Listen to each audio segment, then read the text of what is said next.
स्वागत है आपका मेरी यूट्यूब चैनल जज्बातों के सफ़र पर। आज मैं सुनाने जा रही हूँ अपनी पहली कहानी उलझी तकदीरें। ये इस कहानी का दूसरा अध्याय है।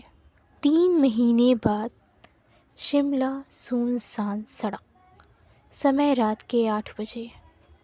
शिमला की सड़कों पर हल्का हल्का कोहरा होता है। उसी कोहरे वाली सड़क के किनारे लगी बेंच पर अंजलि बैठी वायलिन बजा रही होती है। वैसे तो कोहरा इतना तो होता है कि किसी इंसान को ठंड लगने लगे, पर शायद वो उमराज को खोने की दर्द की याद में अंदर ही अंदर चल रही थी कि उसे इस हल्के से कोहरे की ठंड महसूस नहीं हो रही थी। उमराज की कोई खबर न आए 3 महीने हो गए हैं। उमराज को खोने के बाद अंजलि ने कंपनी में नौकरी करना छोड़ दिया होता है और वो शिमला में एक कॉलेज में वायलिन मास्टरों की जॉब कर रही होती है। अंजलि ऐसे ही कुछ गुमसुम बेंच पर बैठी होती है। तभी वहाँ से गुजरती है लक्ष्य मल्होत्रा की कार। लक्ष्य मल्होत्रा शिमला के नंबर 1 वायलिनिस्ट में से एक हैं, जिसकी वायलिन की धुन इंसान के सीधे दिल को छू जाती है। लक्ष्य की उम्र 28 साल, हैंडसम फेस और हैप्पी पर्सनैलिटी है। लक्ष्य का मानना है कि इंसान को अपने दर्द अपनी संगीत की धुन से बयां करने चाहिए, क्योंकि अगर वो किसी को अपने दर्द बताएगा तो हो सकता है वो इंसान उसे दर्द की एक नई धुन दे जाए। लक्ष्य किसी बात को सोच मुस्कुराते हुए कार ड्राइव कर रहा होता है कि तभी उसके कानों में वायलिन की धुन पड़ती है, जिसे सुन लक्ष्य को लगता है कि कोई इंसान बहुत दर्द में है। अंजलि की बेंच से कुछ दूर आगे ही लक्ष्य अपनी कार को रोक देता है। अंजलि कार के अचानक से ऐसे रुकने से वायलिन बजाना बंद कर देती है और कार की तरफ देखने लगती है। लक्ष्य कार से निकलकर अपनी जैकेट पहन अंजलि की तरफ बढ़ने लगता है। अंजलि उसे ऐसे आता देख अपना वायलिन पैक करने लगती है। तभी लक्ष्य तेज कदमों से उसके पास आ जाता है और अपने हाथों को रब करते हुए कहता है, एक्सक्यूज़ मी मिस, आपका नाम क्या है और आप इतनी ठंड में यहाँ अकेली क्यों बैठी हैं? अंजलि अपना वायलिन पैक कर बेंच से उठते हुए कहती है, मिस्टर, कोई इंसान अकेला तभी होता है जब उसके साथ कोई नहीं होता, और मुझे आपको अपना नाम बताने में कोई इंटरेस्ट नहीं है। Excuse me. इतना कह अंजलि कुछ दूरी पर ही अपने घर की तरफ बढ़ने लगती है। तभी लक्ष्य मुस्कुराते हुए कहता है, वैसे मिस, मेरा आपके साथ फ्लर्ट करने का कोई प्लान नहीं था। मैं आपका नाम इसलिए जानना चाहता हूँ क्योंकि मैं आपको अपने बैंड में मिलाना चाहता हूँ। अंजलि ये सुन बिना अपने चेहरे का एक्सप्रेशन बदले और बिना पलटे कहती है, सॉरी, पर मुझे किसी भी बैंड में शामिल नहीं होना है। इतना कह अंजलि अपने घर के अंदर जाकर डोर बंद कर लेती है। इन सब से थोड़ा हैरान होते हुए लक्ष्य अपनी कार की तरफ बढ़ने लगता है। तभी अंजलि का पापा राघव उसे रोकते हुए कहता है, बेटा रुको ज़रा, मुझे तुमसे कुछ बात करनी है। आवाज़ के स्तर को सुन लक्ष्य को समझते ही देर नहीं लगती कि कोई बूढ़ा इंसान उसे पुकार रहा है। लक्ष्य पीछे पलटता है तो सामने राघव खड़ा होता है। राघव कुछ देर थकने के बाद कहता है, बेटा, मैं अंजलि का पापा हूँ। तुम मुझसे किसी बैंड के बारे में कह रहे थे, और वैसे तुम्हारा नाम क्या है? राघव की बात सुन लक्ष्य थोड़ा अंदाज़ा लगा लेता है कि ये अंकल अंजलि के पापा हैं। राघव शांत आवाज़ में, अंकल, मेरा नाम लक्ष्य मल्होत्रा है। मैं शिमला के फेमस ट्रूप शिखर का फेमस वायलिनिस्ट हूँ। मैं आपकी बेटी अंजलि को अपने ट्रूप में शामिल करना चाहता हूँ क्योंकि वो काफ़ी अच्छा वायलिन प्ले करती हैं, मगर उन्होंने इसके लिए ना कर दी। वर इट्स ओके अंकल। इतना कह लक्ष्य अपनी कार के तरफ फिर बढ़ने लगता है। तभी राघव अपनी जगह पर खड़े हुए ही कहता है, उसने ना इसलिए नहीं की है लक्ष्य कि वो तुम्हारे ट्रूप में नहीं आना चाहती, बल्कि उसने ऐसा इसलिए किया है क्योंकि वो अब इस दुनिया में ही नहीं रहना चाहती। लक्ष्य सुन हैरान होते हुए राघव की तरफ देखता है तो उसे उसके चेहरे पर अंजलि को खोने का डर दिख रहा होता है। लक्ष्य अपनी कार से वाटर बॉटल निकालता है और राघव को एक बेंच पर बैठा कर कहता है, अंकल आप प्लीज़ पानी पी लीजिए, उसके बाद कुछ कहिएगा। राघव पानी पीता है और उसके बाद दर्द भरी आवाज़ में लक्ष्य को अंजलि के साथ क्या हुआ बताता है। लक्ष्य ये सुन कहता है, अंकल मेरी बात मानिए तो अंजलि को कहीं घुमाने ले जाइए, शायद वो तब उमराज को भूल जाए। राघव रुआसी आवाज़ में, तुम्हें क्या लगता है लक्ष्य, मैंने उसे ठीक करने के लिए ऐसा नहीं किया होगा? शहर बदला, डॉक्टर बदले, साइकेट्रिस्ट बदले, पर अंजलि उमराज की यादों से बाहर नहीं निकल पाई। अब तो बस लक्ष्य तुमसे ही उम्मीद बची है कि तुम अंजलि को पुरानी वाली अंजलि फिर से बना सकते हो। लक्ष्य सुन हैरान आवाज़ में, पर मैं कैसे? राघव उसकी तरफ उम्मीद से देखते हुए, तुम ही ऐसा कर सकते हो लक्ष्य, क्योंकि तुम्हारी ट्रूप में काम करना अंजलि के बचपन का सपना था। उसे तो तुम्हारे ट्रूप के कॉन्सर्ट्स बहुत पसंद थे और तुमसे तो वो पिछले 4 सालों से मिलना चाहती थी, पर देखो तकदीर ने उसे ऐसा कैसे बना दिया जिससे वो 4 सालों से मिलना चाहती थी। आज उसने उसे 4 बार भी पलट कर नहीं देखा। लक्ष्य सुन हैरान आवाज़ में, पर अंजलि को देखकर तो ऐसा नहीं लगा कि वो मुझे जानती भी है, और आखिर अंजलि को मैं कैसे ठीक कर सकता हूँ? राघव खड़े होकर अपना चेहरा फेरते हुए कहता है, देखने से इंसान के मन का पता लग जाता तो क्या मैं उमराज को अंजलि को ऐसे दर्द देकर छोड़ने देता? लक्ष्य तुम ही उसे ठीक कर सकते हो, और अगर तुम ऐसा नहीं कर सकते हो तो तुम यहाँ से जा सकते हो। राघव इतना कह अपना मुंह फेर कर खड़ा हो जाता है। तभी कुछ देर बाद लक्ष्य बेंच से उठता है और अपनी पॉकेट से शिखर ट्रूप का कार्ड निकाल कर राघव को देते हुए कहता है, ये मेरा कार्ड है, अंजलि को इस पर लिखे एड्रेस पर भेज दीजिएगा, मैं आगे का काम संभाल लूँगा। इतना कह लक्ष्य अपनी कार में जाकर बैठ जाता है और राघव को स्माइल करने का इशारा कर कार ड्राइव करते हुए अपने घर के तरफ बढ़ता है। लक्ष्य आधे घंटे बाद अपने घर के सामने पहुंच जाता है।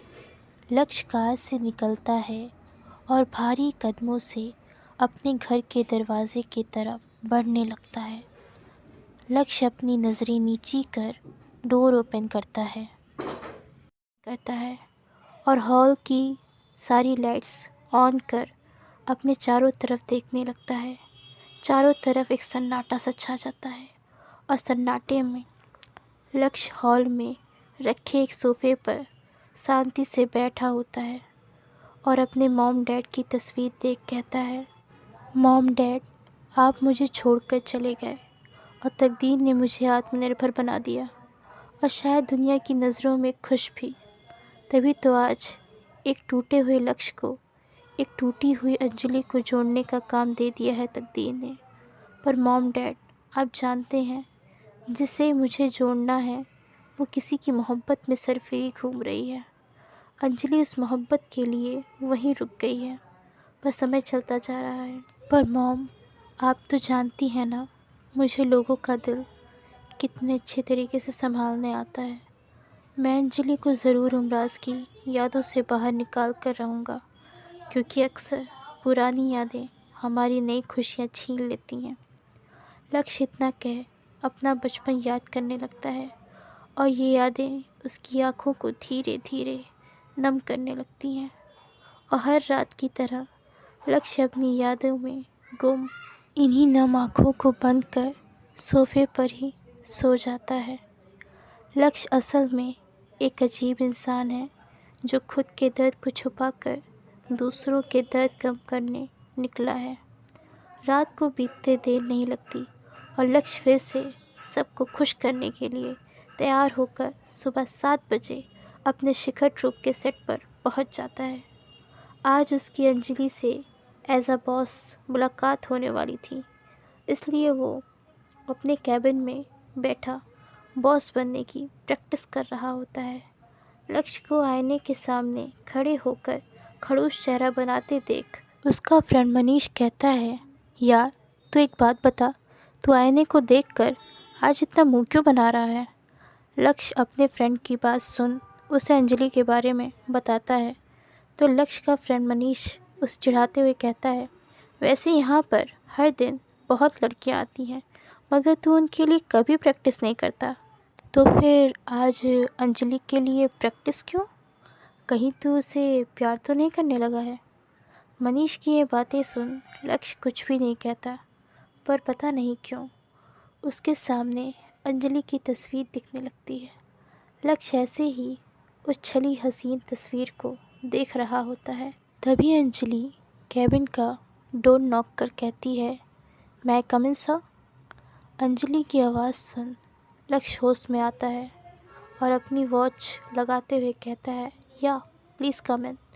अंजलि अपने पापा राघव के कहने पर यहाँ आई होती है, वरना उसका तो कहीं भी जाने का बिल्कुल मन नहीं होता है। अंजलि अंदर आकर लक्ष्य को अपना रिज्यूम देकर शांति से खड़ी हो जाती है। लक्ष्य रिज्यूम पढ़ते हुए, प्लीज़ सिट अंजलि। अंजलि बैठ जाती है और फिर शुरू होता है सवाल जवाब का सिलसिला। मगर लक्ष्य के सवाल पूछने का तरीका ज़रा हटके था। उसने एक क्वेश्चन का जवाब देने के लिए अंजलि को केवल 10 सेकंड दिए। लक्ष्य लगातार आधे घंटे तक सवाल करता रहा और अंजलि हर सवाल का हाजिर जवाब देती रहती है। इसके चलते उसे उमराज कुछ देर के लिए भूल गया होता है और वो पूरे कंसंट्रेशन से सवालों को सुन रही होती है। आधे घंटे के बाद सारे सवाल जवाब खत्म हो जाते हैं। अंजलि का गला लगातार बोलने की वजह से सूख गया होता है, तो वो अपने बोतल से पानी पीने के बाद मुस्कुराते हुए गहरी सांस लेती है।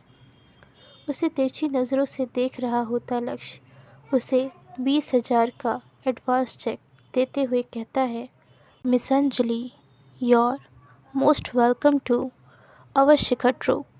आपकी स्टार्टिंग सैलरी 30,000 होगी और ये रहा आपका 20,000 का एडवांस चेक। इन सब के अलावा किसी भी कॉन्सर्ट पर पहुंचने के लिए ट्रूप के तरफ से वैन भेजी जाएगी। अगर आपकी म्यूज़िक, वायलिन बजाने का स्टाइल या परफॉर्मेंस ऑडियंस को पसंद आई तो आपकी सैलरी में इंक्रीमेंट होगी। इतना कह लक्ष्य उसे कॉन्ग्रेचुलेट करने के लिए हाथ बढ़ाता है। अंजलि उससे हाथ मुस्कुराते हुए मिलाती है और कहती है, थैंक यू सर, आपने मुझे इस ट्रूप में काम करने के काबिल समझा। आपके साथ काम करने में काफ़ी मज़ा आएगा। लक्ष्य उसकी बात सुन कहता है, वाकई ये मेरे लिए भी लकी बात है कि मुझे आप जैसी एम्प्लॉय मिली हैं जो इतना अच्छा म्यूज़िक प्ले करती हैं। वैसे आप प्रैक्टिस रूम में जाकर प्रैक्टिस कीजिए, मैं अभी आता हूँ। ये सुन अंजलि प्रैक्टिस रूम की तरफ जाने लगती है। वहीं लक्ष्य वेटिंग रूम में इंतज़ार कर रहे लोगों का इंटरव्यू लेने लगता है। अंजलि प्रैक्टिस रूम में जाती है, वहाँ प्रैक्टिस कर रहे और सिंगर्स व म्यूजिशियन उसका ट्रूप में वेलकम करते हैं। इसके बाद सभी आज रात 11 बजे होने वाली परफॉर्मेंस की प्रैक्टिस करने लगते हैं। लगभग 1.5 घंटे बाद लक्ष्य सारे इंटरव्यू फिनिश करके वहाँ आता है। लक्ष्य अपने फ्रेंड मनीष के साथ कॉर्नर वाली चेयर पर धीरे धीरे टेंस्ड फेस के साथ बातें कर रहा होता है। कुछ देर ऐसे ही टेंस्ड डिस्कशन करने के बाद लक्ष्य और मनीष ट्रूप के सभी मेंबर्स को अपने पास बुलाते हैं। सभी को लक्ष्य के चेहरे पर टेंशन साफ साफ दिख रही होती है, तो सभी इस टेंशन की वजह पूछते हैं। लक्ष्य अपनी चेयर से उठ उदास आवाज़ में, हमें आज प्रोग्राम कैंसिल करना होगा क्योंकि जो डांसर्स परफॉर्म करने वाले थे वो इंजर्ड हो गए हैं। ये सुन सभी सैड हो जाते हैं और उदास चेहरे के साथ नीचे ही बैठ जाते हैं। लक्ष्य को भी ये न्यूज़ देते हुए अच्छा नहीं लग रहा होता है, क्योंकि उसने भी इस परफॉर्मेंस के लिए बहुत मेहनत की थी। पर लक्ष्य तब भी सबको सैड ना रहने को कहते हुए सभी को इनकरेज कर रहा होता है। सभी को ऐसे सैड देखते हुए अंजलि कहती है, मेरे पास एक आइडिया है जिससे ये प्रोग्राम कैंसिल करने की ज़रूरत नहीं पड़ेगी। अंजलि की ये बात सुन सभी उसकी तरफ देखने लगते हैं। तभी लक्ष्य अपनी आंखों को छोटा करते हुए कहता है, कैसा आइडिया? अंजलि लक्ष्य के पास खड़े होते हुए कहती है, मेरे ख्याल से इस प्रोग्राम में जो सॉन्ग हम प्ले करने वाले थे उसके जैसा मैं डांस कर सकती हूँ। बस एक प्रॉब्लम है, मेल डांसर कैसे मिलेगा? लक्ष्य कॉफ़ी मग टेबल से उठाते हुए कहता है, आइडिया बुरा नहीं है। अगर अंजलि जी हमारी परफॉर्मेंस में फ़ीमेल डांसर बनने को तैयार हैं तो मैं मेल डांसर का रोल तो अदा कर ही सकता हूँ। इतना कह वो अंजलि के तरफ देखता है और डांस करने के लिए हाथ बढ़ाता है। अंजलि हाँ करने में थोड़ा झिझक रही होती है। तभी लक्ष्य उसके सामने खड़े होकर कहता है, अंजलि जी, सुना है आपके अंदर बहुत दर्द है। आज दर्द को डांस के ज़रिए बयां कर दीजिए। थोड़ा आपका दर्द भी कम होगा, जिससे आपको सुकून मिल जाए। अंजलि ये बात सुन उमराज की तस्वीर को अपने मन में सोचती है और फिर लक्ष्य की बात को सोचकर डांस करने को मान जाती है। लक्ष्य और अंजलि डांस करने लगते हैं और ट्रूप के और सारे लोग म्यूज़िक और सिंगिंग का डिपार्टमेंट हैं। अंजलि के आइडिया की वजह से प्रोग्राम कैंसिल नहीं होता और 3000 की ऑडियंस के सामने शिखर ट्रूप की म्यूज़िक और डांस का जादू चल जाता है। आखिर पूरा प्रोग्राम काफ़ी अच्छे से बीत जाता है और ऑडियंस को लक्ष्य और अंजलि की डांस कंपैटिबिलिटी बहुत पसंद आती है। लक्ष्य अंजलि को प्रोग्राम ख़त्म होने के बाद कार से घर ड्रॉप कर देता है। अंजलि को इन सब के चलते उमराज को खोने का दुख महसूस ही नहीं हुआ होता है और वो अपने काम की तारीफ़ सुन बहुत खुश भी होती है। अंजलि लक्ष्य को उसे घर ड्रॉप करने के लिए थैंक्स कहकर जाने लगती है। तभी लक्ष्य उसे आवाज़ देता है। चारों तरफ कुछ देर तक एक सन्नाटा सा छा जाता है। सुबह के 2 बज रहे होते हैं और महताब अब भी अपनी रोशनी अंजलि और लक्ष्य के चेहरे पर बिखेर रहा होता है। अंजलि और लक्ष्य की आंखें एक दूसरे पर टिकी होती हैं और हवाओं का रुख सुहावना होता जा रहा होता है। अंजलि लक्ष्य की आवाज़ सुन उसके तरफ बढ़ती है। तभी नीचे रखे पत्थर से उसका पैर टकराता है और वो गिरने लगती है। गिरने के डर से अंजलि अपनी आंखें बंद कर लेती है, मगर तभी लक्ष्य उसकी कमर पकड़कर उसे बचा लेता है।